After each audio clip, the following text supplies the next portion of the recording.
and our guests, presenters. Nice to have you here on this,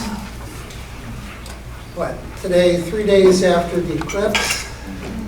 The world didn't end, and we're going to try to begin our business. So I call this meeting to order. We are 3 members short of a quorum. There are some items that require a vote. We will defer them in the hopes that we will have, before our time expires, an opportunity to take them up and deal with them.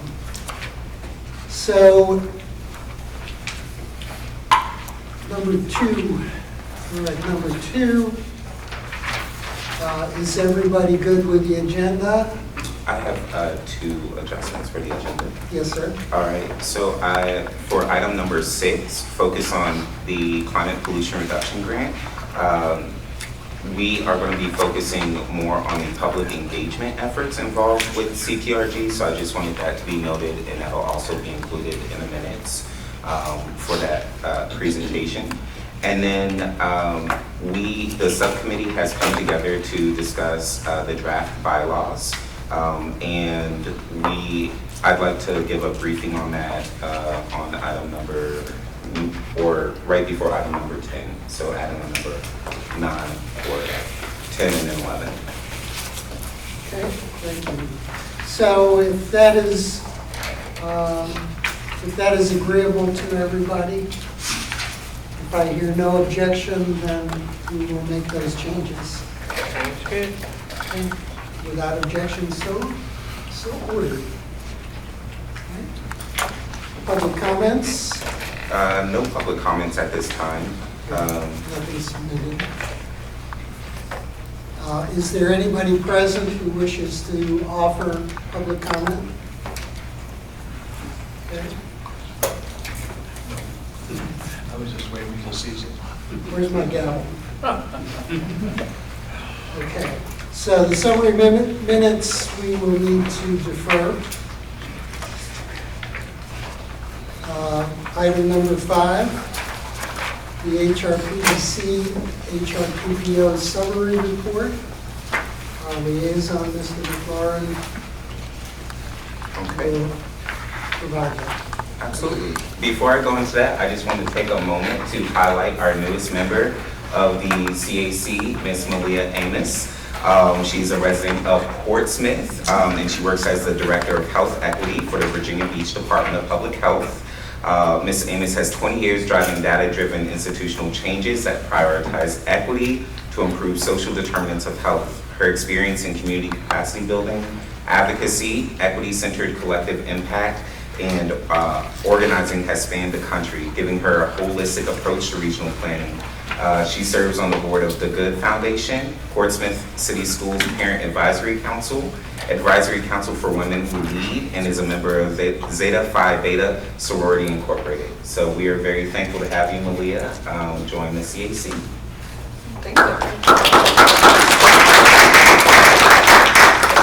In front of you, you'll see that there is the PDC and TPO summary report, which will have some information about the public notices that are currently up and updates on different ongoing projects that we have. I'd like to also share our executive director's report from our March PDC and TPO board meetings. There are a couple items there that are related to the TPO and PDC ongoings that I'd like to just highlight for you all to take a look at. And in the interest of time, I won't go through all of them, but these are a couple of interests that I think you all might want to take a closer look at. Our website has been completed. Our communications team, which Mr. Rob Cofield is a member of, has worked tirelessly to overhaul not just our website for the PDC and the TPO, but also for 3 other partner agencies. So they did 5 different websites in a very short span of time, put a lot of work into it. So if you get a chance, please visit our new web pages and see what we have up there for you. It's a lot cleaner, a lot easier to navigate, and it has our updated branding on there as well. Is that available to everyone? It's available for everyone, absolutely. If you just go to hrpdcva.gov, you'll be able to get there, or HRTPO.org, you'll be able to get to our website. On February 21st, we had Title VI training here in the regional building. That was led by Federal Highway, and we had, in partnership with VDOT, and we had representatives from throughout Virginia participating throughout the region in that Title VI training. And then also our organization had an in-house Title VI training on February 9th, led by KLT Group. And then SNA, the Southside Network Authority, it looks like August 24th, the Southside's laying of the fiber ring will be completed in August 2024. So that is great news for the Southside and the expansion of that high-speed internet access for our region. But in the interest of time, I will go ahead and tee up our next agenda item, number 6. We have a climate pollution reduction grant, and we have Whitney Catchmark of the HRPDC and Tammy Lee Dement from PRR to help lead that conversation. Thank you. We have a clicker. We do. Sorry. Let me go ahead and get that away. Nice to be talking about this again. This has been an interesting project, fairly fast-paced project for.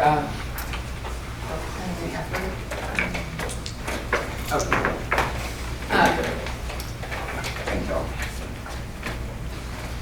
Okay. Sorry. Actually, then. All right. So we wanted to talk a little bit about the process and the timeline. Yeah. There we go. Wait, sorry, this is really weird to me. I'm gonna have to move. It's just not working. All right. Does it have all the bits? Nope. Okay. There we go. All right. So the thing that I wanted to highlight here is we got this grant, a planning grant for the EPA, for the first time to look at greenhouse gas reductions. So that's the theme here, even though the name's a little bit of a mouthful, and if I'm not careful, I'll use an acronym. It's Climate Pollution Reduction Grant. CPRG, kind of getting used to this, but this is a space that the PDC's never been in. I run the Water Resources Department, and we have a resiliency program, but that's always been about flooding. So this is a little bit different. I'm talking about greenhouse gas reductions and energy, and it ended up being something that was very cross-sector.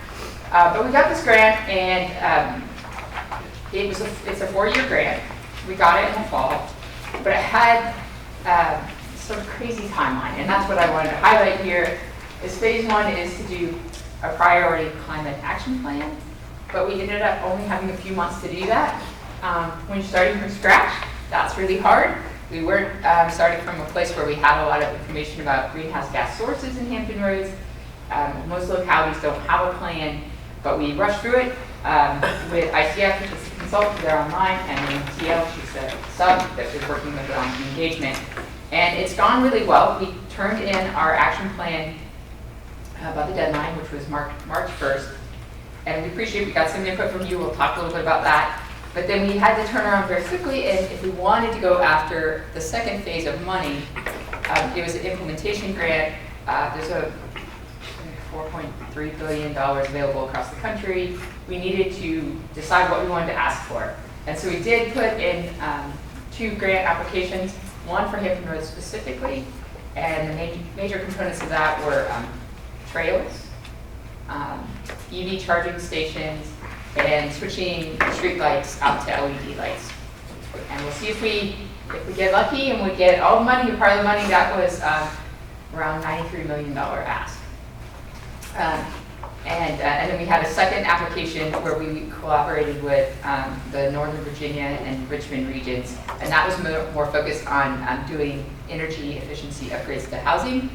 both commercial buildings and specifically trying to focus on low-income multi-housing complexes. And the way that's going to be structured, if we get lucky enough to get that money, is there will be a third party that will be tasked with running this program, and then applicants who want to get help with finding funding to do these upgrades will have sort of like someone to advocate for them and help them figure out where to find rebates and grant funds and things like that to try to get those upgrades to be as cheap as possible. And apparently, so this is still kind of a new area for me, that's one of the big challenges. There's sort of money on the table from like Dominion that not everybody's using because they don't either understand the programs, they don't have the time and capacity to work through all of the steps. And if y'all have ever done any of these grants, you would imagine a lot of paperwork, so I can see how sometimes good programs don't really get used. So that's what we did. But now we're like, okay, so now we get to do real planning. And we actually have about a year and a half to do a comprehensive plan and think through what our priorities are, what we can do, what's the best solution in terms of greenhouse gas reduction. So we wanted to talk to you about where we're going next, but didn't want to completely skip over that we had this sort of flurry of activity the last 6 months. So I think that's it for me. I'm just going to turn it over. Does anybody have any questions before we jump to the next day? It's a weird project for sure. It's a lot happening at the same time. So my name is Tammy Lee Demeg, or TL, as everyone's welcome to call me, because Tammy Lee is 3 syllables, too much to ask sometimes. I'm with PRR. We were a sub-consultant on this project to ICF. Martha is online. She's got a little square up there. And ICF was our prime for this, so they did all of the support for Whitney on the planning effort. My role was to help with the community engagement and writing out a community engagement plan. Martha, did you want to add anything? Say hello.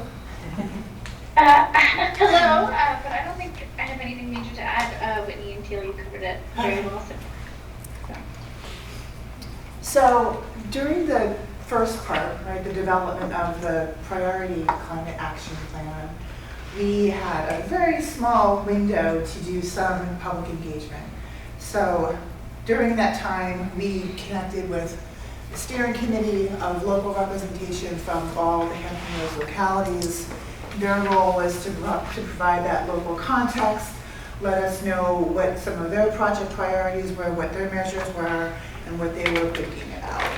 And then the technical committee also was involved. There were industry experts and regional planning professionals. Same role, let us know what was going on in the region, what their priorities were, and the directions that they were moving.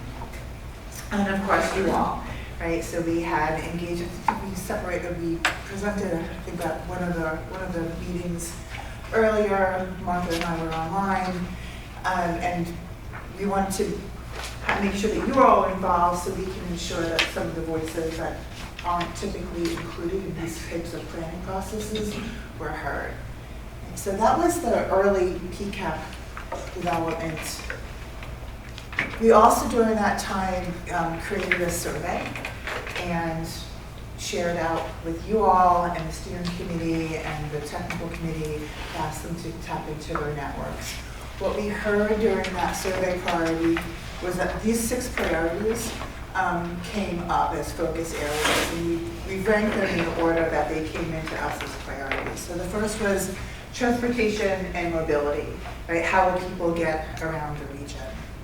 Community resilience. How will an action plan affect and benefit the communities that are most affected by climate change? Buildings and infrastructure. What can we do to improve buildings, to put in new infrastructure, to make sure that these issues are being addressed in the future appropriately? Energy, right? Like where's energy coming from? What does that look like? As we're moving through the world of moving away from fossil fuels, or maybe we still need to use fossil fuels. And what's that balance, and what does that look like? And then waste recycling and composting. Right? We can't have a sustainable future if we don't address those things. So these are the 6 focus areas that we heard were priorities for the people who responded to that survey. Sorry, that's only 5. Is there Only 6? 5, 6. Oh, you know what, I've got waste and recycling and composting together. I think there was 2. Was that 2 separate? That's me not doing a good public, good list. Typical. Do I have that right, Martha? I'm going to fact check with you. Yes, I Okay. believe so. Thanks for catching up. And then within those focus areas, the top areas of concern included climate change resiliency, reducing energy consumption, and climate change impact on our low income and disadvantaged communities. So we shortened that to LIDAC, which is an unusual acronym. And just a note on LIDAC, that's the term that the EPA uses. There's kind of like a definition component of LIDAC that's been involved in the grant process. So that might be why it's kind of an unfamiliar term for some of you, as opposed to maybe like low-income areas or environmental justice areas. Yes. Thank you. I don't have a little bit more time getting back to that. Oh, it's the button on the bottom should Goes take you back. backwards? Mm-hmm.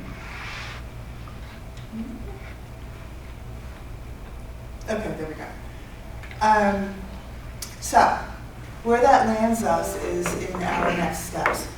During the original planning effort for the comprehensive climate action plan, we had to include a community engagement plan, right? So we did our preliminary outreach with those 3 committees, and then during the full action planning, we needed to make sure that we have a more robust and thorough plan to engage communities and people who will be most impacted.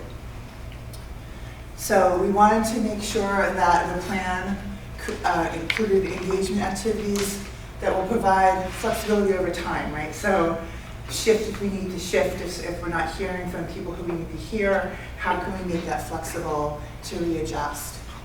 That it would be community driven and strive to include input from as many neighborhoods as possible. So again, getting input from people who aren't typically included in planning processes. And then attention to those low income and disadvantaged communities to ensure that Hampton Roads is moving forward with infrastructure that considers the neighborhoods that are often the most impacted by infrastructure decisions. So we have a draft of that plan. It's a very early draft. And in that draft, there's a schedule of activities that we suggest. This is an example of that schedule that could happen. This is very much an example. And what we would like to talk with you all, if we have a couple of minutes, is how does a plan like this look to you all? Does the flow seem like it would be appropriate? How can you all help us make sure that we're reaching communities and getting the word out? The first part of the process, so we put this into 4 kind of buckets of engagement as people, it's a journey, right? And we're pulling people along in the journey. In the beginning, it's discovery. People might not know what an action plan is all about and why they should care. So during the discovery period, we do project introduction, we collect more of their interests, and we build those initial relationships. 2-3 months is the introduction period. The second part of it is building awareness. Okay, so now that you know that we've got this thing happening, let's spread the word, get more attention to it, start talking about some of the projects that are out there, and select the projects that Whitney was just talking about in order to start moving forward with them. List those in order of priority. As we move forward, we get into the continued involvement. Okay, so now that we've got some priority projects in process and we know which direction we want to go in, how can we continue to have people involved and stay interested? This is a long-term effort, right? Like, we're not going to solve all of this overnight, so we need to have a sustained community effort. And then, of course, following up. At the end of the planning process, we want to follow up and make sure people are aware and support the plan that's moving forward. So again, this is just kind of an example timeline of the things that would happen. We would have climate surveys, we would have a social media program, we would hold in-person information sessions, focus groups with specific areas and neighborhoods and community groups and advocacy groups, conduct smaller interviews.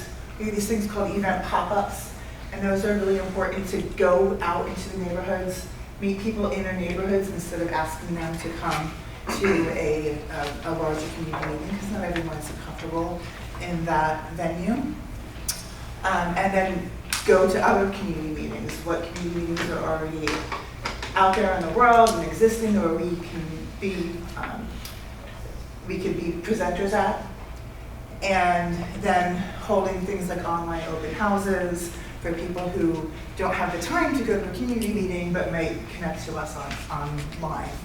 So those are some of the ideas and a basic timeline and process for doing some community development. I'm going to pause, I just talked a lot. So are there, Martha, do you want to add anything, or Whitney? Are there any questions? Comments? So it sounds like you plan to have like online materials that people can look at any time as well, and then maybe like an online survey that people can take at any time that people could share, or something along those lines. I know you probably want to, if you can, encourage people to have looked at the materials before they answer the survey. Sometimes that's a frustration you run into with that. Yeah, but I think that would be very useful. I know I could share that with communities, that maybe don't choose to attend the full sessions, but they'd like to be engaged. Great. Yeah, thank you for that input. It's smart to remind people to look at the communities before they take the materials, before they take the survey. That way the information is fresh in their mind. Right, and their comments are valid, not, why don't you do this, and it's right in your plan to do that. Right. Or what, you know what I mean? Yeah. It kind of makes it hard for you to bring the data together and make it useful if it's not informed. Yep, you're absolutely right. So the plan is to definitely have a website where project information is housed and where people can go and take that survey, like a QR code for people who just want to scan it and take it on their phone, or they can bookmark the website and come back to it later as well. Other reactions overall? I know it's a lot of information, but we wanted to just kind of let you know where we are right now. I have a question. So as we talk about accessibility, I think about like literacy rates and folks being able to process what they're reading. Are there opportunities, or will you be building into your plan some high points, or maybe FAQs, or something of an infographic that's visual and easy to digest about what the plan is? Yeah, Malia, thank you for that comment. It's one of the things that at PRR that I'm on the diversity, equity, and inclusion team, and I'm constantly having that conversation about readability. Okay? Action planning stuff is complicated, and how do we bring that down into a language where people can understand, right? So no higher than an 8th grade reading level, using infographics, thinking about languages other than English if needed, right? So all of those things would be recommended as we're reaching out to communities. And if you want to say more on that, but it would be very specific towards the community, thinking about as we're having the conversations, what a specific community might need. I noticed the application's focused, one of the focuses is trails. Could you talk more about that? Have trails been identified? Yeah. What funding is being applied for? Yeah, I can at least do a decent job of it. So keep in mind, the way that this was put together was we were looking to local governments pretty quickly, and so what was already thought through and was at a place where potentially if we got the money, we could execute in 5 years. So most of the trails that we applied for are parts of the Birthplace of America Trail. So there are pieces, let's see if I can remember this, in York County, Newport News, Hampton, Williamsburg, Virginia Beach, and then the Norfolk piece is the part of the Elizabeth River Trail expansion that would go from Norfolk and connect to Virginia Beach and like Newtown. The transportation people would probably like, you're crazy, I should just give it to you guys, but they're helpful, but weren't necessarily the people working on the grant. So, and then there's a little piece in Gloucester that they wasn't funded. I think I'm missing one more. So it's like kind of trying to do some big connectivity trails. We'll see how we do. We're not sure how it will score. It scores, as far as the criteria for this grant, really good as far as kind of multiple benefits and community benefits. I don't know if it really reduces greenhouse gas production by getting people out of their cars, but we tried. We ran the numbers and we presented the best case we could. Martha, Certainly did you some add of those anything? places would, Yeah. I think. Oh, sorry, go ahead. Sorry. No, you're good. Martha has something to add. Oh, I just wanted to note, thanks Whitney for going over all those trail segments. We did also write the grant application so that there's a little bit of flexibility, so that if some money does come through, other trails can maybe also apply depending on the level that we get from EPA. So those are the kind of priority areas, but it wasn't just those, depending. Is that available? Can I get a copy of that application to look at it? And also, when do they expect to be able to tell you if we got the grant or not? I'm not sure on the timeline for selection, and I think it would be, Whitney, up to you whether you want to share the application or not. Yep, I mean, we typically do. I have no problem putting it out there. It was a sprint at the last minute to get it in the system, and so I haven't got it posted like on our website yet, but we can share it. Yeah, it's a pretty good package, and yeah, anyway, happy to do that. Go ahead, Jim. Travis, just to add to what Whitney said, the trails that they were looking at, these are things that the region's been looking at already, so that they weren't trails that were just pulled out of nowhere. It's planning's been going on with some of these efforts. Thank you. Yeah, I'm intimately involved in the trail Yes, we plan talked. and the trail project. So Yeah, I mean, one of the reason we started adding more trails, because it wasn't kind of a focus area, was just the general feeling that there isn't enough trail funding out there to meet the need, and that was one of the criteria, is whether or not you had already investigated and there was like a gap in funding. yeah, thank you. So I do a time check, Juan. How are we on time? Yeah, we could probably take one more question, but then we would need to move on to the next section. Sure, Mark. So, for those who are on the outside of the digital divide, is there any provision for getting the planning information into community centers? That is a great question. And the first thing that comes to mind is when, and I'm not sure if this is Whitney may be like new, but once we start doing the plan, a lot of times our libraries are a good community resource if people want to be able to read a hard copy. So libraries or community centers that might be able to house any public information. Yeah, I mean, we're open to new ideas, and I think part of it is trying to figure out what information is going to connect and interest people. When we talked about these strategies, they're really all over the place in terms of changes to housing, changes to transportation. So I think part of it is we're open to input on what would be a good hook to even get people interested. I think if you looked at if you started the really basic idea behind this and you think about air pollution affecting low-income communities in areas, like that would be a good thing to focus on. It isn't an area where we already know, there's a ton of communities that's a high concern. So, I mean, I think that's a question is like, if you're going about your day and you go to the library or the community center, like what's going to even make you pick up the materials? So, anyway. And that's where we'll continue to reach out to you all during this process. Our ask for this group is going to be help us get the word out, point us in the right direction. If you know that there's a resource that we should be using to make sure that people are engaged.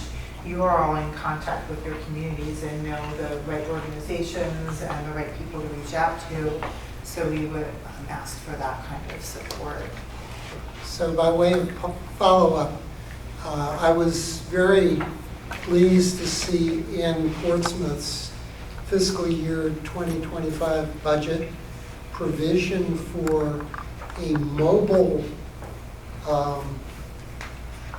information, I'll call it van, but it, just for generic purposes. Yeah. It's going to make the rounds of the city with a focus on areas where people have transportation challenges. So it's going to be sort of a mobile library and information resource center. So I would definitely like to see if that gets going in relatively short order, that being one of the stops for this kind of information. I love that idea. It's a very creative idea to literally meet people where they are, right? It's not that phrase people like to throw around nowadays, but literally driving to the area. It's a matter of funding, right? And if any of the grants come through and you get all of that, then that's, as we're thinking about specific engagement plans, if there's budgeting for that, I think that's a beautiful idea. I just want to suggest, you may be already aware, but Norfolk functions primarily through civic leagues, active civic leagues.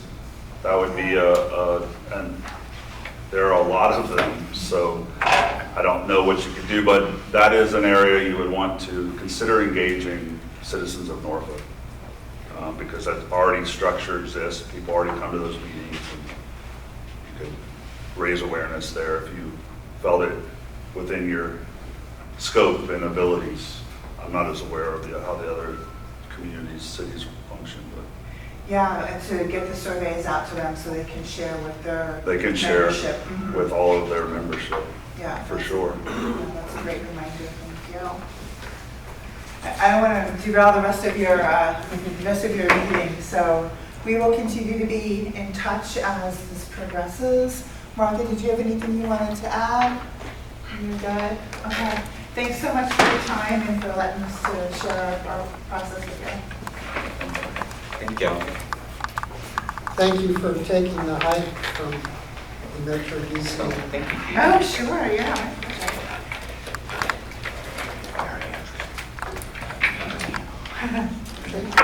So, number 7, Hampton Roads Rail Crossing Study, and Keith Nichols will be doing the presentation. Good afternoon, everybody. I just wanted to give you, an update on the study. We started about a year ago. We actually had a kickoff presentation to this group back, I believe it was last spring. So I just want to give you an update with where we're at on the study. I didn't touch it.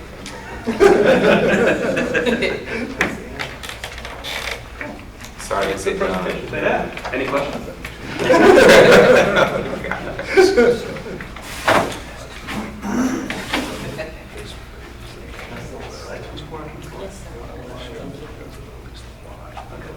We'll do it backwards.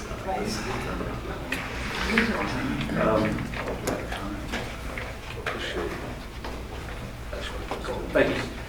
So just to reintroduce you to the study, we're moving forward with doing this study for a couple of reasons. One, obviously, anybody who lives here knows the importance of freight in our community.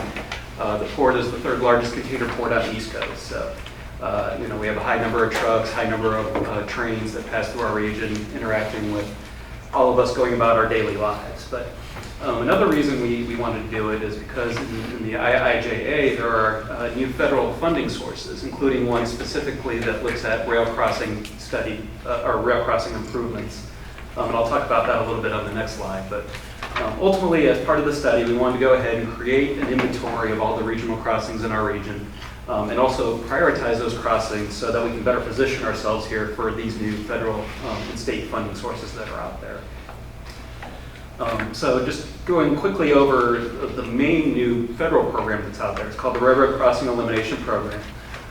There's about $3 billion that's available over a 5-year period. Primarily, there's 3 different things you can look at as part of this program. It's either taking an at-grade rail crossing that exists today and separating it, so having the roadway go over or under the existing railroad track. You can also use the funds for closure of a crossing. So if for whatever reason it makes sense to close a crossing, these funds are eligible for that. Or also a track relocation. So maybe it makes sense to do a bypass on a railroad that bypasses 5 to 10 crossings. If it makes sense financially, this program can be used for that. So for the next few slides, I'll go over the outline of what we're working on as part of the study. Most of what you see here, we've actually already completed. So that especially includes the railroad crossing inventory, which I'll go over in a couple slides, and also summaries of some of the data analysis that we've been able to do kind of on a regional level. And I'll go over those as well.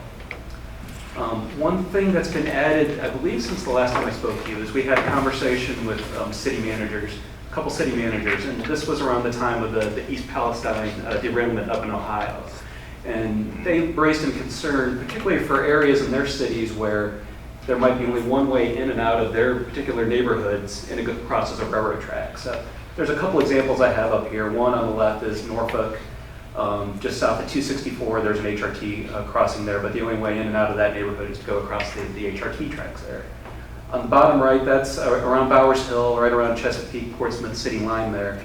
I don't remember the names of the neighborhood off the top of my head, but that's a CSX rail line, and you have to go across the crossing to get in and out of those neighborhoods. So they asked us to, as part of the study, look a little bit more in depth at these, see if we can identify those areas, quantify what the impacts would be. So how many residents live in these areas, or if it's a commercial area, how many businesses, things like that. And the impacts that would occur if there were any issues with that particular crossing. So we agreed and are going to start looking at that as part of the study as well. As part of this, we're also going to look at projects, whether they're ones that have been recently built or maybe ones that are funded in our region, or even ones that are included in Dale's LRTP that we're looking at 20 to 25 years in the future in terms of being able to build in our region. Prioritization, I'm going to wrap up my slides today with a discussion on prioritization and ask for some feedback from this group. We need to come up with a prioritization methodology. So we have all this great data now, but how do we use it to prioritize the crossings that exist and decide which ones maybe should be more likely to look at in terms of projects versus other ones. Once we get that done, we will make recommended improvements for those locations. Like I said, whether it's a grade separation or maybe it's relocating railroad tracks. And then we were also asked to include some of the information that's required for these federal funding programs. So the grants that are required for this, the applications that require all kinds of information. So the city staff asked us to have this available so it saves them some time in terms of taking that we have or the information we have and submitting for the grants themselves. So as I said, one of the big things we had to do was actually create an inventory of the crossings in our region. So when we started the study, we had some rough data from the FRA in terms of crossings throughout the region. As we dug into that data a little more, we realized, one, there were a lot of holes in the data. Two, a lot of the data was flat out incorrect. So we realized as we started getting into it, this was going to be much more difficult than we expected when it came specifically to look at these rail crossings. So ultimately, we've done all that work. We've tied it with other data sources that we have that are much more dependable and accurate. And so you can see here all the bullets of the different types of data we were able to collect for all of the railroad crossings in our region. So some of it's roadway based, whether it's the number of vehicles that use the crossing in any given day, what type of equipment is at the crossing, distance to the nearest grade separated crossing. So is the nearest bridge 5 miles away or is it half a mile away? Because that could make a big difference if you're looking to prioritize where to construct the next grade separated crossing. We also have data on the railroads themselves. So how many trains use the crossing each day? What speeds are they traveling at as they use the crossing? And things like that, as you see there. We also tied in safety data so we know where the crashes occurred in our region at rail crossings. And also some equity factors, and I'll talk about that a little bit more as we get into the prioritization section of this study. So I believe when I presented last time, I presented some numbers in terms of the rail crossings in our region. So as we built up the inventory, the data that I showed previously was incorrect. This is much more accurate in terms of the number of crossings and the type of crossings we have in our region. So Looking overall in Hampton Roads, the number is 619 total crossings in our region. So if you'd asked me to guess, I don't know if I would guess higher or lower, but 619 seems like a pretty decent number in terms of looking across the region in terms of crossings we're talking about. The next thing we did is we looked at the number that are at grade versus the number that are already grade separated. So about 3/4 of those crossings are at grade. So those crossings are all susceptible to blockages by trains or being impacted by emergency response, things like that. So as part of this study, we'll be emphasizing those 473 that you see toward the top. We also wanted to look at those that are public versus private. So private ones may be accesses to businesses, maybe they're accesses to private neighborhoods, things like that. As it ended up, about 2/3 are public. So if you look overall at the total number of crossings, roughly half of them are public and at grade. We will, as part of our prioritization, also include the private at-grade ones, but when we start looking at submitting grants or anything like that, really it's going to have to be a public crossing. So those 307, I think, is the subset we'll really be moving forward with in terms of what ones would make the most sense to prioritize in our region. We also broke it down on a locality level. So this slide is showing all the crossings, and then it also breaks it down public-private versus at-grade versus in-grade separated. City of Chesapeake had the most crossings in our region at about 122. Norfolk very slightly behind at 118. And then third was Suffolk, I believe, at 94 crossings. We also broke it down just looking at that subset of public and at grade. In this case, Norfolk jumps much higher on the list than the other localities do. 73 of their crossings are public and at grade, followed by Chesapeake at 55 and then Suffolk at 48. So definitely you can see kind of the urban to moving west areas of the south side is where most of our railroad crossings, particularly the public and at-grade ones, are in our region.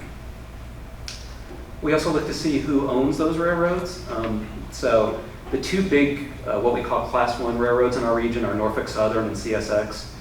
They serve the eastern seaboard through the Midwest, primarily the eastern half of the United States. So about 70% of the crossings in our region are owned either by Norfolk Southern or CSX. However, there are a number of crossings that are actually owned by what we call the short line railroads. So smaller railroads such as the Norfolk Portsmouth Belt Line or Commonwealth Railway. They service a lot of the areas in and near the ports.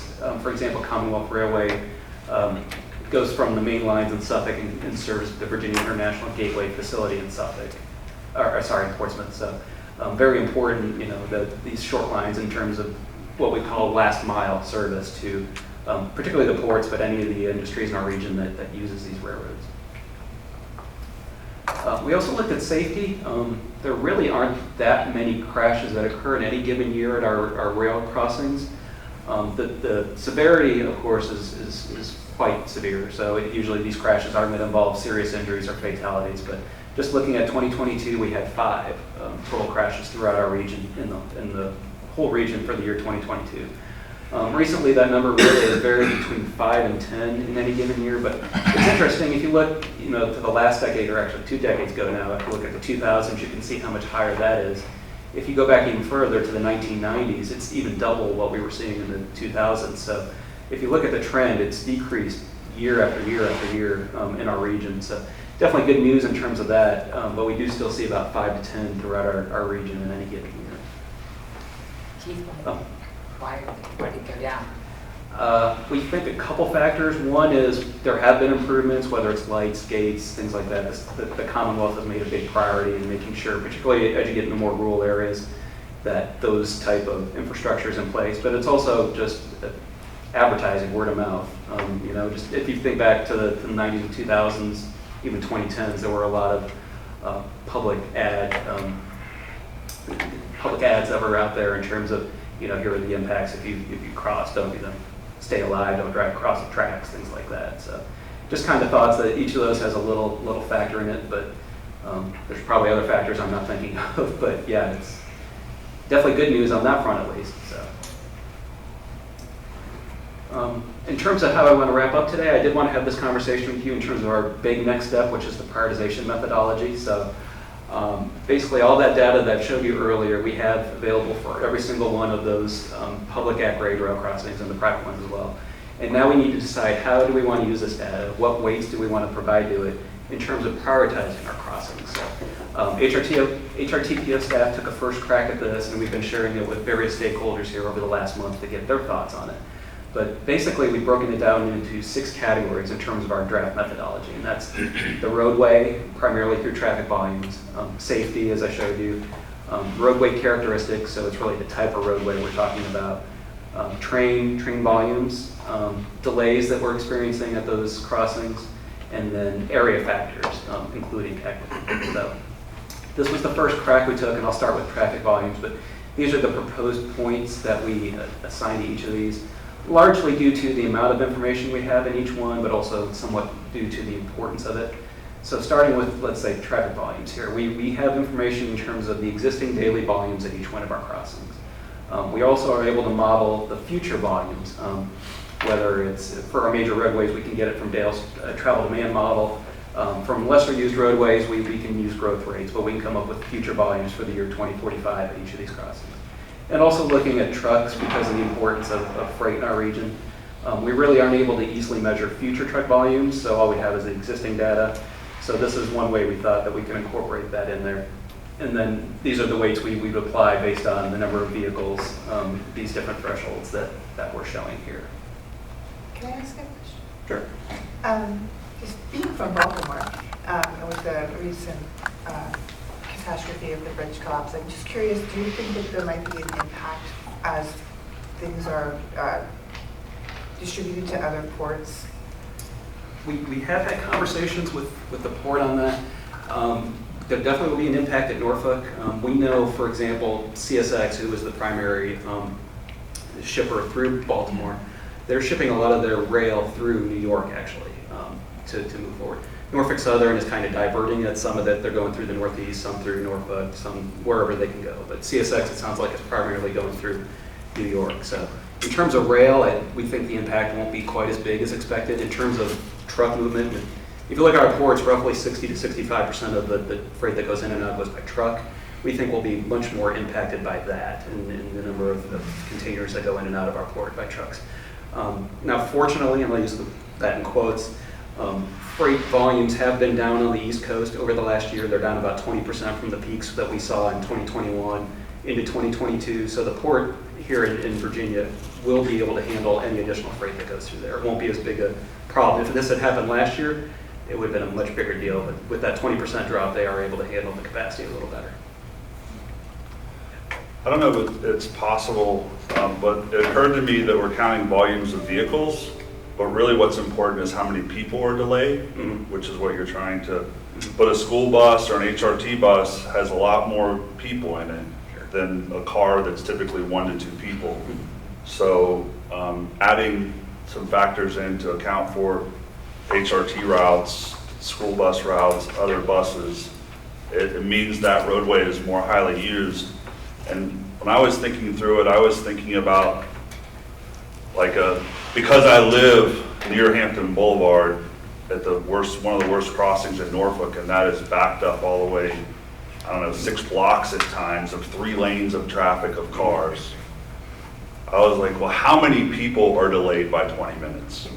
So multiplication, okay, this delay there is they parked on the track for 10 or 20 minutes, but they're delaying 300 cars with 1 to 2 people, plus an HRT bus, plus, and there's no way around it. So somehow to show the time lost from all these people is maybe what you're going for with the volumes, but it kind of needs to multiply a little bit. The fifth column where I get to estimated delay, I'll have that exact conversation. Yeah, okay. We don't have the actual numbers of delays, so we have to kind of fudge it a little bit. When we get to that slide, I'll tell you how we're talking about doing that. You can let me know if you think that's a good or a bad idea. But based on the data we have, that we figured that's the best way we can look at it. Yeah. Yeah, and as Travis is talking, I'm sorry, my phone is just, I get calls. as Travis is talking, I was thinking about the terminal at Terminal and Hampton. Yeah, that's the. That's the one, right? And I have gotten caught at that a lot, and Yeah. understanding that a lot of military service members take that route to work. Yeah, and it's an EMS route too, so Right. I think you So- maybe got that, you have that factor? Wondering Safety, about the maybe it's impact some safety. with the Yeah. service members and what that looks like.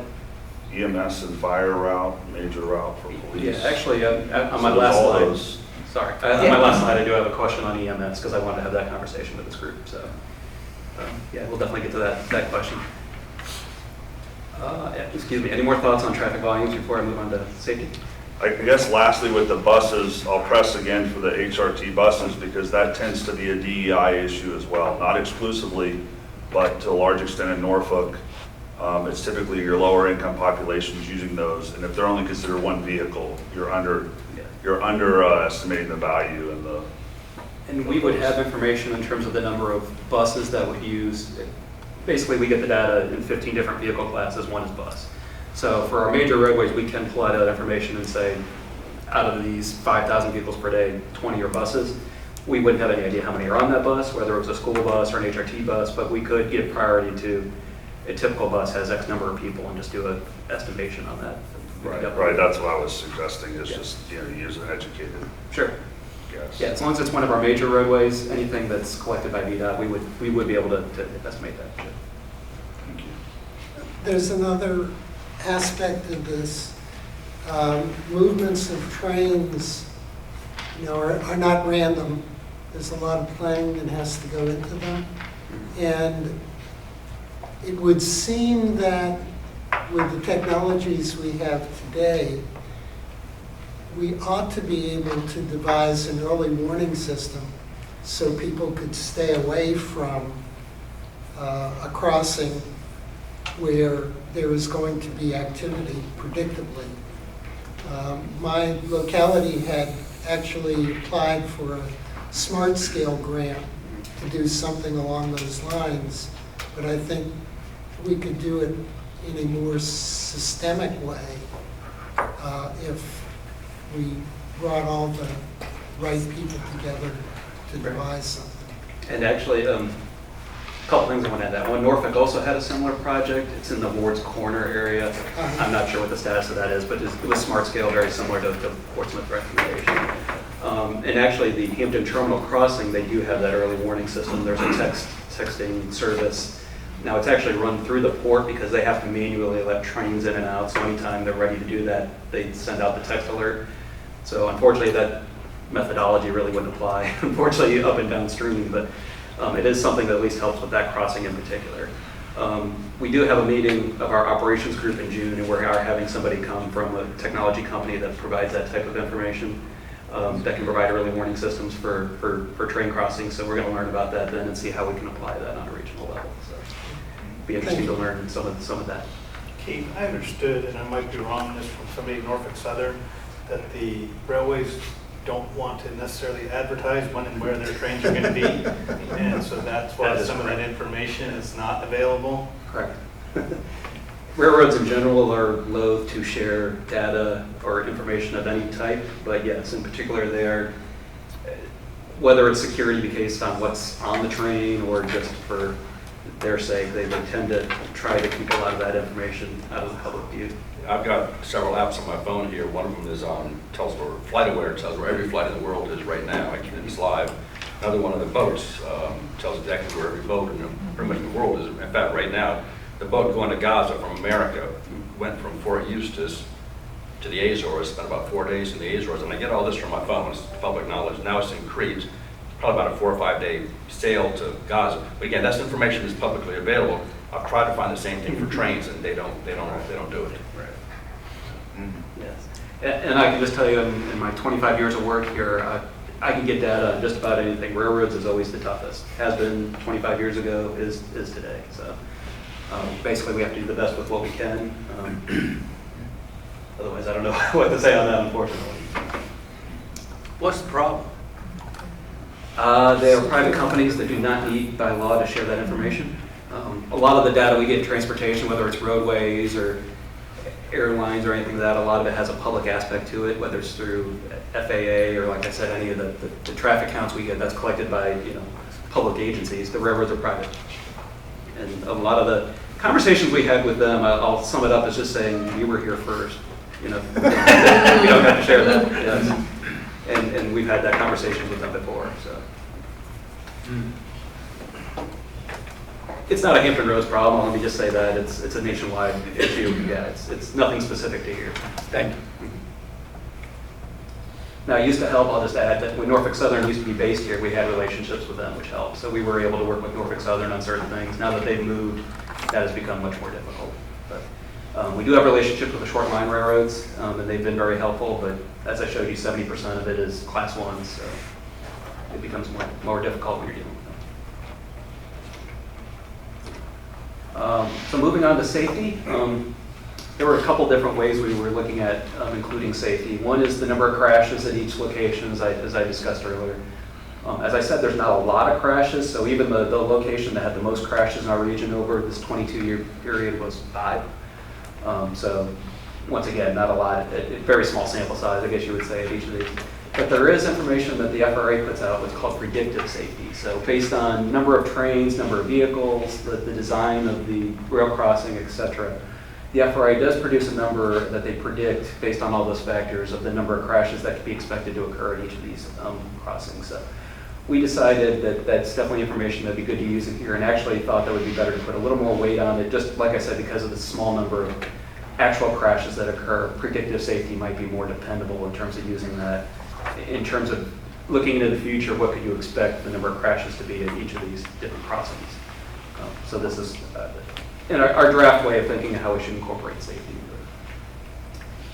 Roadway characteristics, there's a couple things we include in there. One is the functional classification. So principal arterials or more heavily used, we'll use the word important roadways, will get more points, and then as you work your way down to local roads or private roads, they would get less priority in terms of functional classification.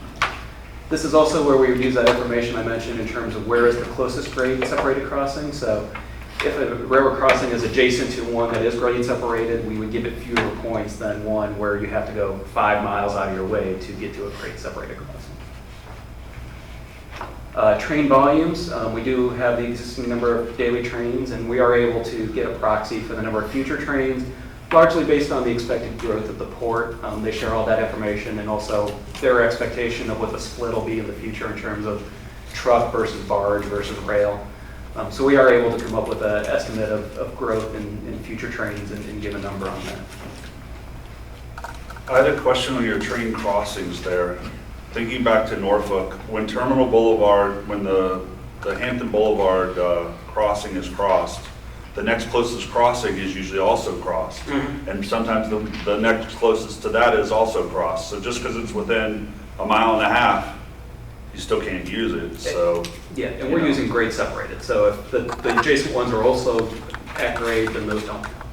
Okay. So for Hampton to Terminal, you would basically have to figure out how to use I-64 and come back around. So okay. That's safe to say that would be the greater than 5 miles, so it would get the highest priority. Thanks for clarifying. I didn't catch that. Let's see, I mentioned that. So moving on to delay, this is the measure we really wanted to drill down and see if we could get data on, and that's just how much time is lost at each of these crossings. So as I mentioned, we don't have an easy way to measure that. If you're talking about backups at the tunnel, we can easily measure the amount of delay based on cars, based on travel times, things like that. When it comes to crossings, unfortunately, we really don't have that. So what we did is we made an estimate based on the amount of time that a crossing is blocked each day, and then the amount of vehicles that cross that. Now, keeping in mind that we don't know when these trains are crossing, we get data from FRA that says 4 or 6 trains cross this crossing on any given day. Are they all at 3 a.m.? Are they all at 3 p.m.? Are they spread throughout the day? We don't have that information. So we really can't assign those volumes and say, yeah, they happen at 3 p.m. We know how many cars are using it at 3 p.m. Boom, we know the delay. So our recommendation was just merely to just multiply those blockage times by the volume. It'd be a unit-less measure, but it's the best estimate that we can come up with, we think, in terms of just combining the amount of time a crossing is blocked versus the number of vehicles or people that are using it. And so if you multiply those together, and the higher the number is, we would give higher priority to that. We would do it for both existing, and then we're also able to do it for future, based on the future volumes, based on the future trains, things like that. So that's how we're making our best guess at coming up with these delay factors. If anybody has any recommendations for better data, I'm glad to hear it, but that's the best we thought we could come up with based on the data. I just had a question. You mentioned that FRA gives you the number of crossings, but they give you the amount of time. Is that how you get to the time, or are you making an assumption? They give you number of trains, the average speeds of trains, and the number of blockages, or sorry, movements, I guess. So you don't if it's really- 4 trains a day that are 5 to 10 miles an hour, we can average that, but it'll also tell you if there's 4 trains that are doing 10 movements, then we know it's going back and forth. We can multiply that together a little bit. They don't tell you this is blocked here for 20 minutes, but they will tell you the average speed and the number of times that each train is crossing. So you have some kind of methodology. You can try to make a guess that's It's reasonable. it's an educated guess. Yeah, okay. Even educated might be too strong a word, but it's the best guess we have. I understand. Yeah. Swag. Yeah. Is like any other region or city that put up cameras or anything to just collect their own data on this? Yes, but it's generally single locations and not 300 and whatever we're looking at in our region. Any information that I've seen is largely, this location is a problem, let's measure, let's see when trains are crossing here. It's not system-wide by any stretch. So. When you get down to 20 or 10 or whatever, will you try to refine it then, or? Yeah, okay. Actually, my last slide will go into that a little bit more. Sorry. You're fine. You're fine.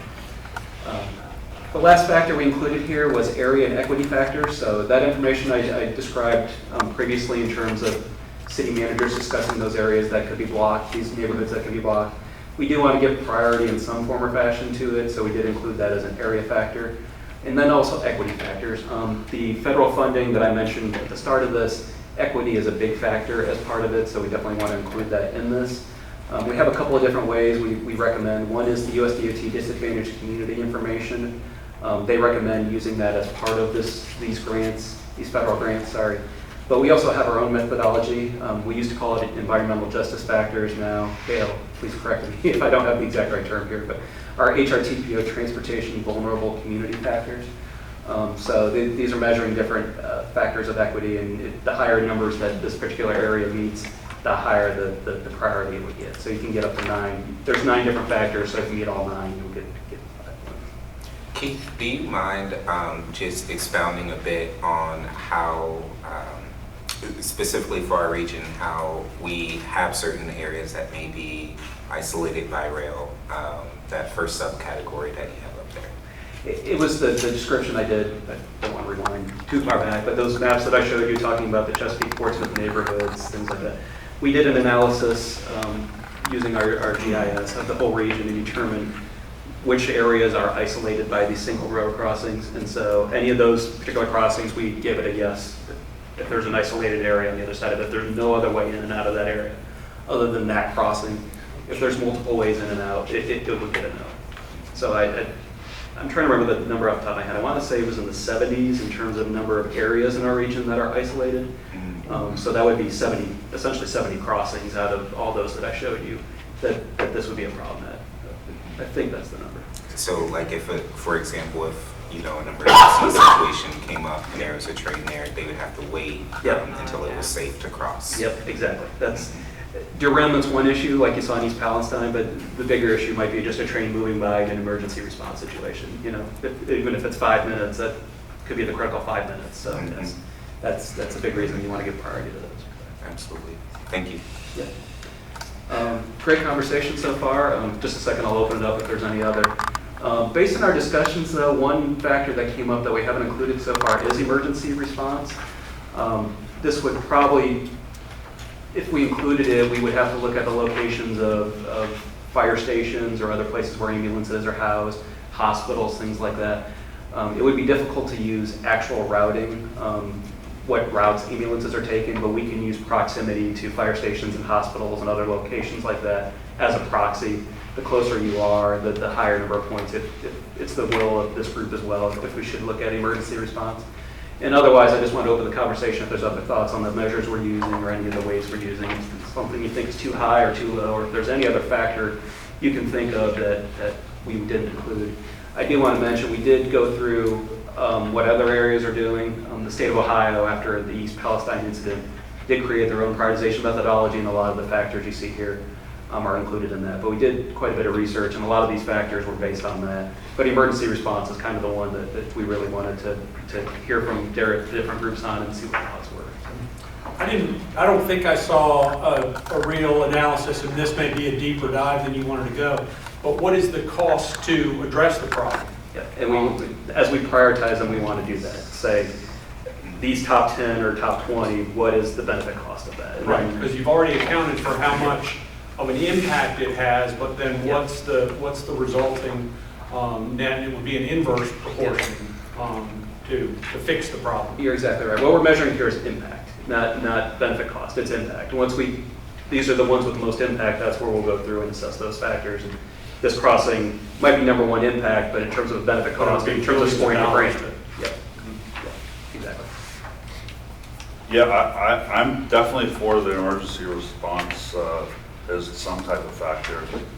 I also would suggest adding, to the extent you're able, bicycle pedestrian impacts on some of these routes. Some of them are used significantly, and there's data available based on cell phone data. That people are being tracked. Could we do a straw vote in terms of emergency response? Anybody who thinks that emergency response should be weighted, please signify with a hand raise. I'd like to look, because if it blocks one ambulance access, but another fire station can get to it 2 minutes later, you have to kind of weigh out, and that's what you're doing. I think that's something that would be evaluated, but just categorically, to me, emergency response would seem to be indicated. And I agree, yeah. The question I'm asking is, should we consider it? And then we can kind of figure out the different measurements, but that's a good point. We can also measure primary versus secondary. So if there's a secondary one the exact same distance away, that would be different than if the next one is 5 miles away. We can look at that as well. Norfolk seems to routinely use that on the studies that we've done in Granby Street and East Ocean View and other places. Emergency response always comes up from the civic leads. So I'll write down that the CAC is giving a yes in terms of including emergency response. Our other stakeholders seem to largely think it was a good idea as well. Obviously, it'll have to come at the expense of something in terms of weights, but as we get that data, we can kind of assess that.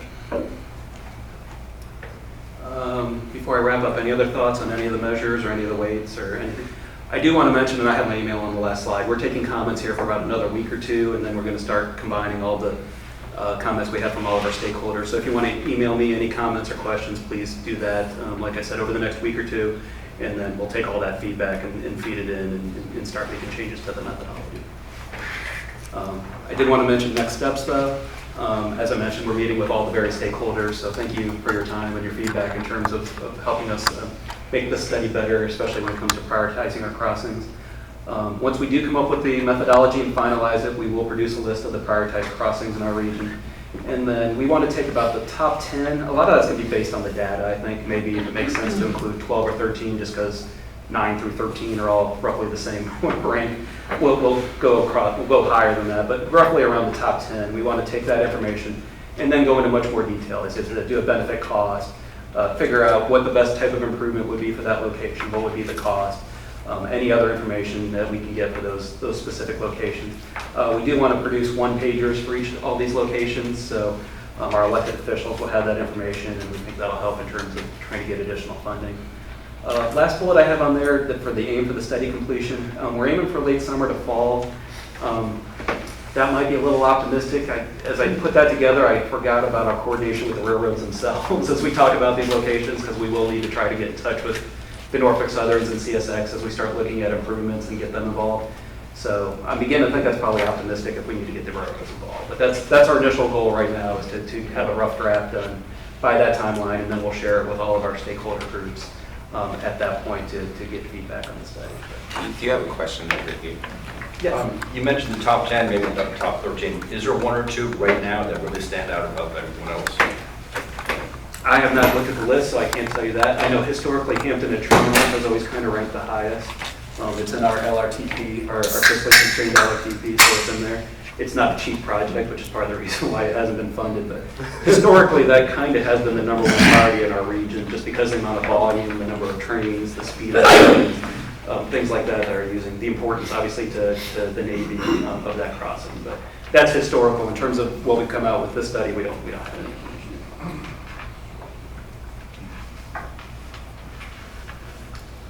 Anything else? Great. Thank you very much. Thank you very much.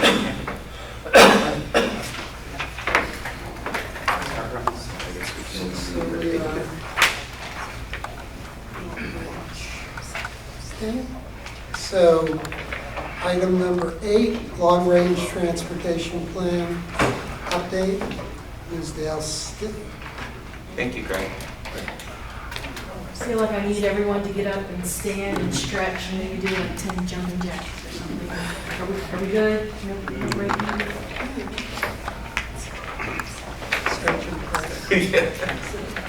All right, today I'll be providing an update on the development of our latest long-range transportation plan, and it is for the horizon year of 2050. Since it has been a while since I've presented to this group and there's lots of new faces around here, I'm going to start out with just some background about what a long-range transportation plan or an LRTP is. It is the region's transportation blueprint, so it's generally a 20 to 25-year plan that guides our transportation investments. The plan identifies affordable and resilient priorities for the region.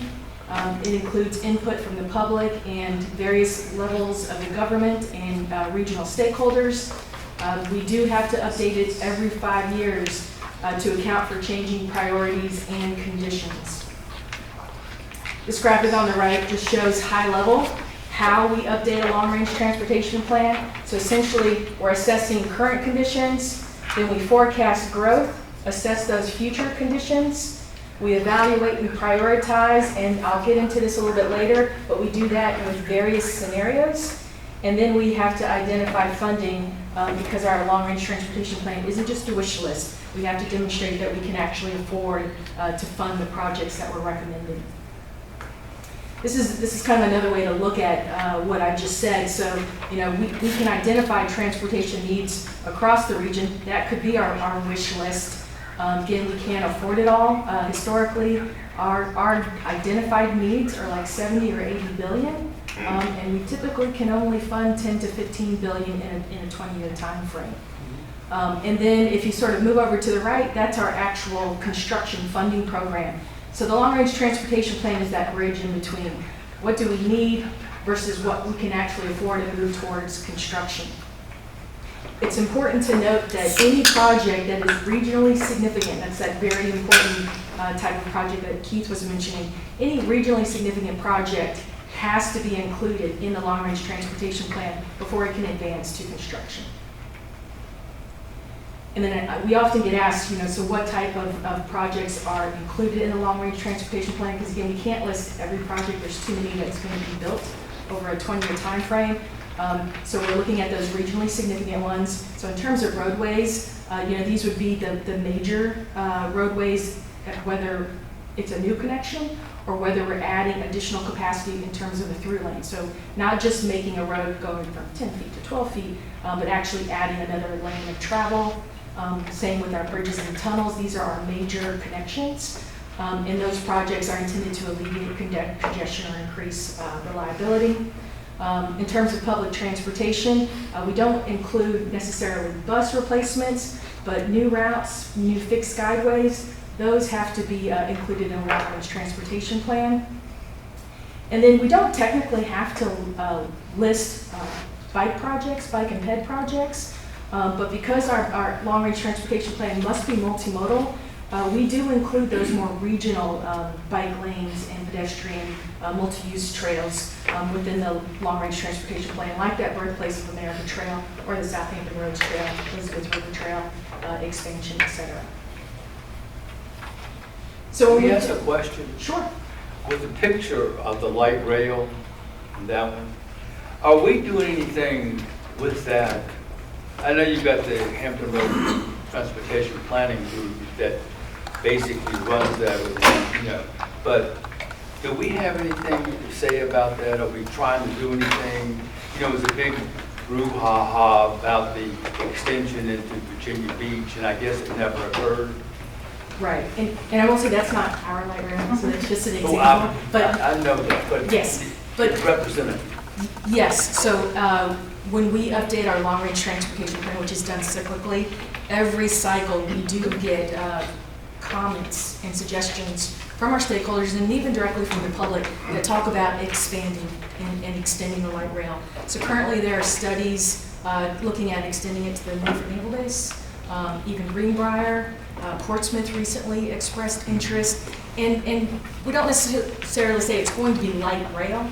It could be bus rapid transit or some other fixed guideway. But in our region, since we have a starter line in Norfolk, that's sort of an easy one to piggyback off, that if we were able to extend that to different areas. It is something that we do look at. It's very expensive, so often it's hard to find construction dollars for it, but we definitely look at the needs and different funding opportunities. Thank you. So when we do develop a long-range transportation plan, this slide just kind of highlights a lot of the considerations that we do have to think about. We have to look at economic drivers, that multimodal connectivity, even the environment and resiliency considerations, because again, we're trying to identify transportation projects over a 20-year plan. We want to make sure that we're thinking about these different issues. Demographic considerations in terms of what's the population, what's that composition looking ahead 20 years, and then again, of course, funding. How do we pay for everything? A lot of regional collaboration goes into developing a long-range transportation plan. I'd already stated there's lots of, every level of the government is involved in the development of this regional plan. Our HRTPO board oversees the development, but all of the advisory committees have input and subcommittees. We actually have an LRTP subcommittee with technical stakeholders that is directly responsible for helping us develop this plan. Transit agencies, of course the public, and then other community, business, and special interest groups have input into the development of our plan.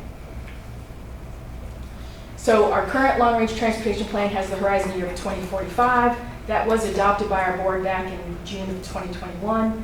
And my team, so Kyle's here next to me, is on my team, and we also have another member. We've been working on updating the long-range transportation plan to this horizon year of 2050 for the last 4 years.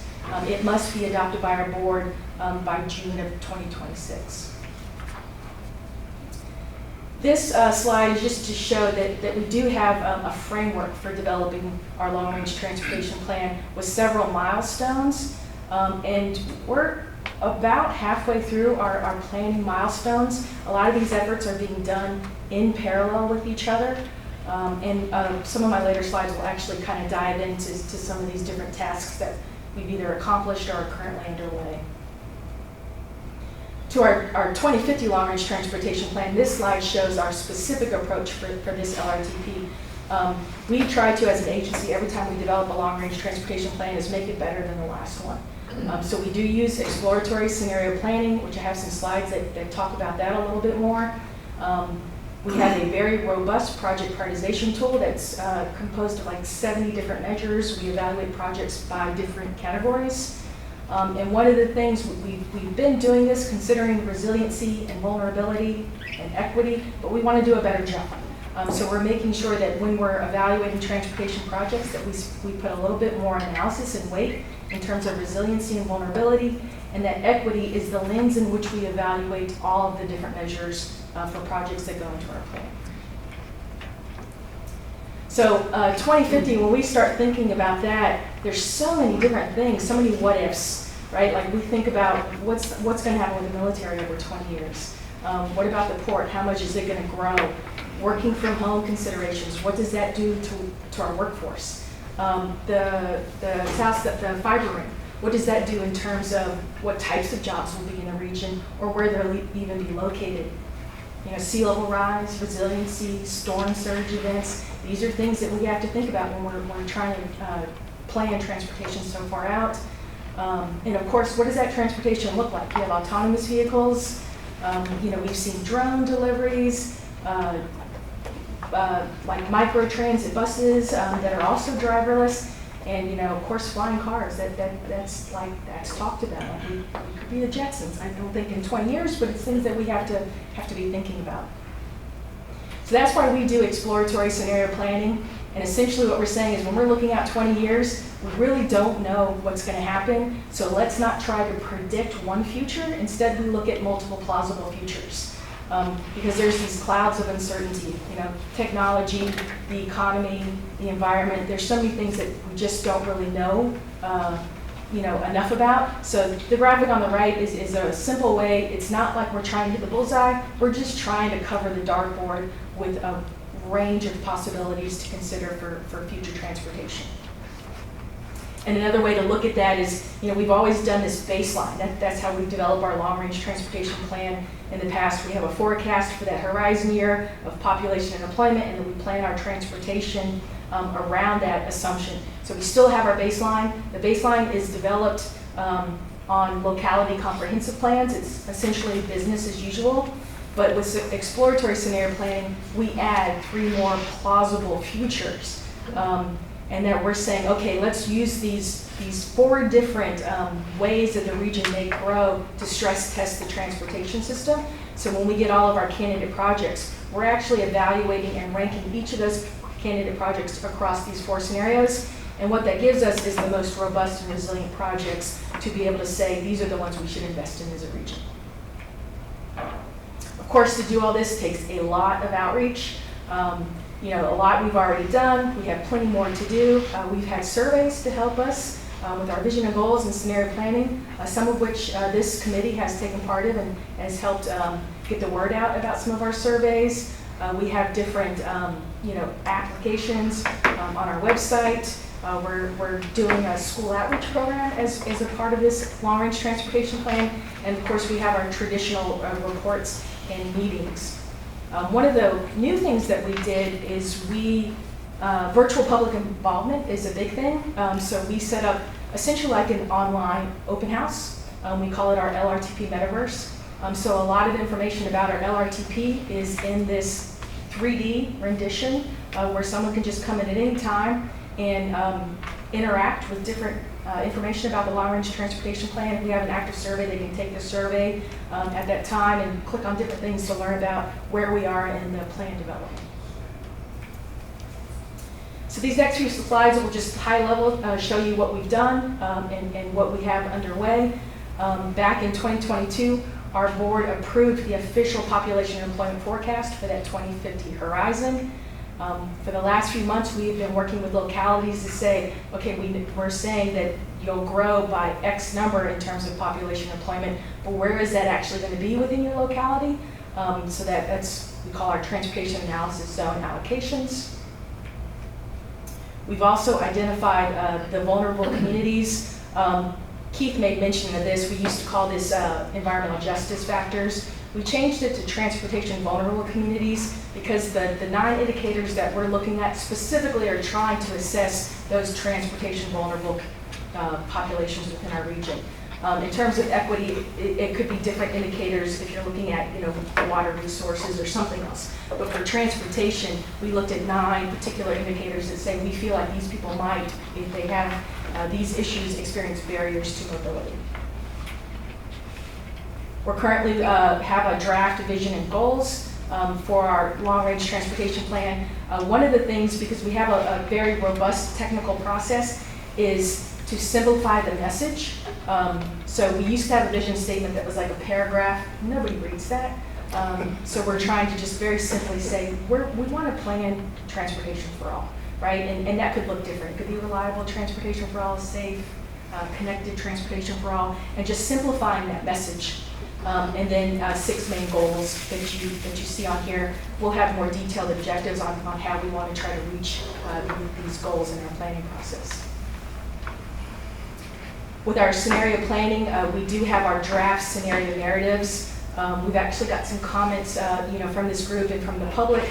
This is going to be before the board in May to approve these scenario narratives. But in addition to our baseline or business as usual, these scenarios are not predictive, right? It's not supposed to be that we're saying we prefer any one of these scenarios. What we actually think will happen is little bits from each one of these scenarios will happen in the future. And these are just organized so that we can stress test the transportation system. So we're looking at if a lot of growth is focused in urban areas, what does that do to travel patterns? And then the alternative, if it's continued sprawl in suburban, again, we're not promoting this, but just trying to see what does that do to travel patterns. And then because of sea level rise, and historically we have seen this westward migration of population and employment, exploring that a little bit more in terms of travel patterns, mainly like the James River Bridge. If we continue to see people move inland, we would see more traffic across the James River Bridge than we do today. Regional needs, and I'll have a more detailed slide at the end of this presentation, but right now we are collecting candidate project ideas directly from the public. In the past, we've only had like a 30 or 60-day window where the public could directly submit candidate projects to us, and they did it through a survey format. This time around, Kyle developed an interactive map, and we are making it accessible for over a year to the public. So we posted it last summer. It'll be live until this summer, but people can go right in and see, okay, someone's already suggested this project that I wanted to suggest, or they can go color in where they think a transit project or a trail or a new roadway should be, or maybe widened. And then all the candidate projects that we get, collect data. It goes through our robust project prioritization process. We've got many tools that help us evaluate candidate projects in terms of, kind of on the right, you can see we're looking at project utility, we're looking at economic vitality, and we're looking at project viability to be able to assess what are the most robust and resilient projects for our region. And then finally, finding a way to say, what can we actually afford, and picking those prioritized projects and saying these are the top, whatever it may be, 10 or 20% that we can afford over the next 20 years. So specifically for this group, if you haven't already, we encourage you to go to our candidate project portal, share it with your circle of influence. There's several ways to get to it. This is a QR code. People can do it right on their phone. They can also go to our HRTPO 2050 LRTP webpage. We also have another link that takes them directly to the interactive mapping portal. There's built-in tools to share it on your different social media. Again, it'll be open till the summer, but if you haven't already, it's a great opportunity for you to provide direct input to us to evaluate. We'll flip as Travis takes a picture. I'll use the QR code. Yeah. And we can share all this afterwards. So that concludes my presentation. I'd be happy to take any questions from you. Any questions?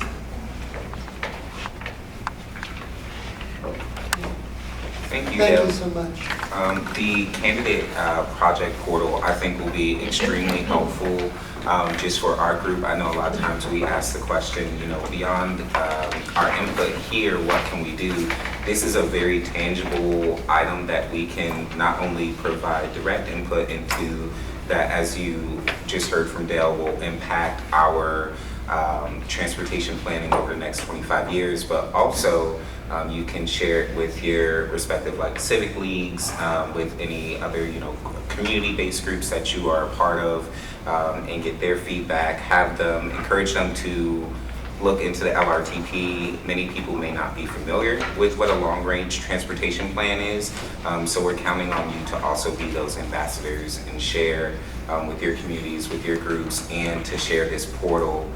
This is a really, and it's a cool tool. I was one of the, first people, but I put a project in there and didn't realize that it was not on test mode. So there's a project in there for me.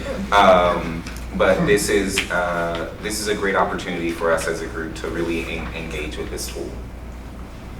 Yeah, absolutely, Chuck. Dale, do you have an idea when a draft will be ready for a public comment period? Do you plan to do that before it's adopted?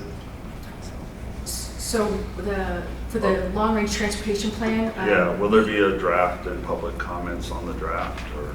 Yeah, we actually develop and put it out to the public in approval in phases. So we'll have separate reports as milestones are completed. So in May, we'll have some approval items. Some things have already gone out for public review, just like the scenario planning framework has already gone out for public review. But we can pull together a list of some upcoming things that we'll have some reports like our framework reports, those TZ allocations that I was talking about. That's going to be coming out probably in the next month. That will go under public review, but we can pull up a list of those items. Thank you. Sure.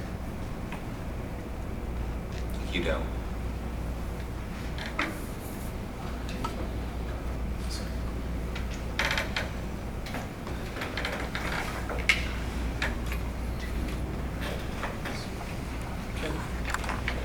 So, because we did not remediate our quorum deficiency up to this point, we are unable to move forward with the bylaws update.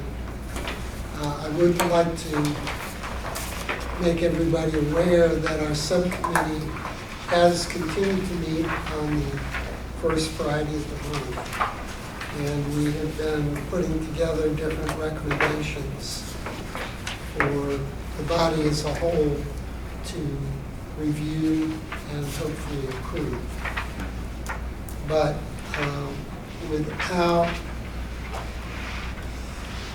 without a quorum, we are at a standstill, kind of like some of those neighborhoods that are cut off by rail lines. So attendance is essential. Mr. Chair, I have a question, Yes, if I sir. can, about the bylaws, and I have been focusing on the digital meetings, but I just noticed this afternoon, and maybe it's been there all along, about the, on page 2, the prospective CAC candidate members will be reviewed by a standing CAC membership subcommittee. And I thought that the inclusion process to be on this committee was to be appointed by each of our respective city councils or town board of commissioners. And I don't know where it's appropriate for a group of maybe 2 or 3 people to override and usurp that appointment process. Am I incorrect in how we all got appointed to this board?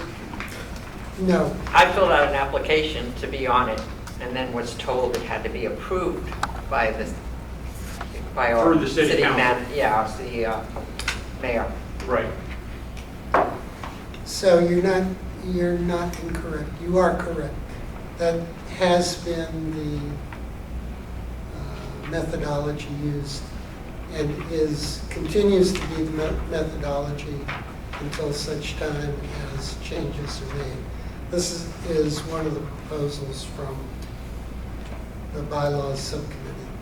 Again, we're not able to act on anything due to lack of a quorum. Okay. Appreciate the clarification. Yes, sir. And what you see before you, if I could just add the highlighted portions of the bylaws in front of you, those show the recommendations that have risen up from that subcommittee. And so we were hoping in June to be able to come together and vote on those updates and then send it to the PDC TPO board for approval.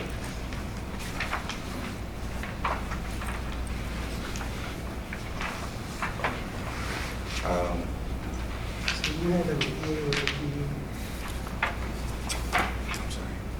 Yeah, that was about the bylaws. Okay. So I guess we'll move on to 10. Okay. All right. So item number 10 is an update on the Shaco Hill African Burying Ground issue about which there has been written correspondence. I'd asked our DEI and liaison person to bring us up to date on additional conversation. Absolutely. So many of you may have received emails about the Shockoe Hill African Burying Ground in Richmond. We had a conversation about that at our previous CAC meeting. So I just wanted to provide you with an update on that. We have been in communication with DRPT, the Department of Rail and Passenger Transportation, VPRA, which is a subset sort of DRPT, and we've also spoken with Plan RVA, which is our equivalent in Richmond, and we've also communicated and reached out to the city of Richmond related to those concerns that we've received from Ms. McQueen. We heard back from DRPT that they are in the process of reviewing those concerns and the implications of passenger rail on Shockoe Hill African Burying Ground. And they did confirm for us that they have invited Ms. McQueen to be a part of that process and reviewing what they find and providing her input. We, as mentioned previously, have incorporated some of that feedback into the update for our report that was released in October, or approved in October 2023, and then went back for revision on improving Hampton Roads passenger rail. And so I wanted to let you all know, as you're receiving those emails, we have been in correspondence with and communication with Ms. McQueen. We have been reaching out to the appropriate bodies in the Richmond area and trying to provide her with support and assistance as possible. Were there any questions that anyone had about Shockoe Hill African Burying Ground or the relationship to the passenger rail? Well, what's the latest? What's the latest on the movement of the railroad? I'm just curious, talk about it. Yeah, so right now, DRPT is just in there, and VPRA, they're just in their review process. They're looking at what impacts rail would make on that area. It, as of 2021, was approved as part of the National Historic Registry, and so there is a boundary for that area, and so those tracks are on the northern boundary of that designated area. So they've been moved? The tracks have not been moved. They are looking into the impact right now. Thank you. Absolutely. Any other questions at this time?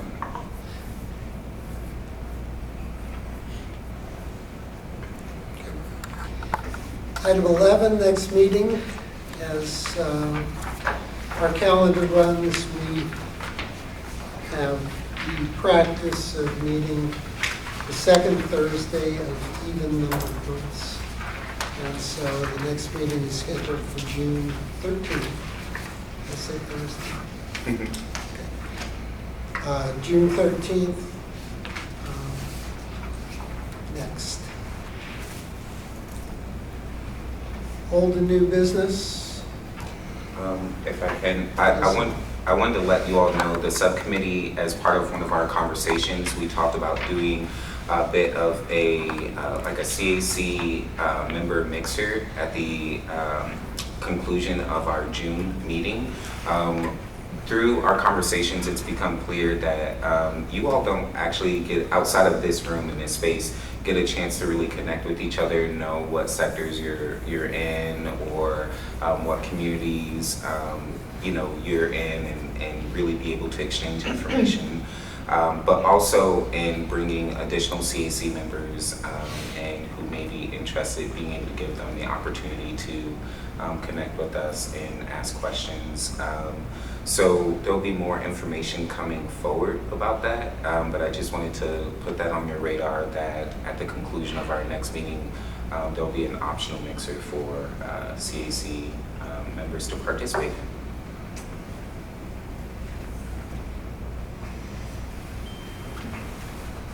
Anything else? So, we have done what we can do in keeping with the Code of Virginia and the Freedom of Information Act in particular. We don't need a quorum to vote on a motion to adjourn, do we? Without objection, we are adjourned.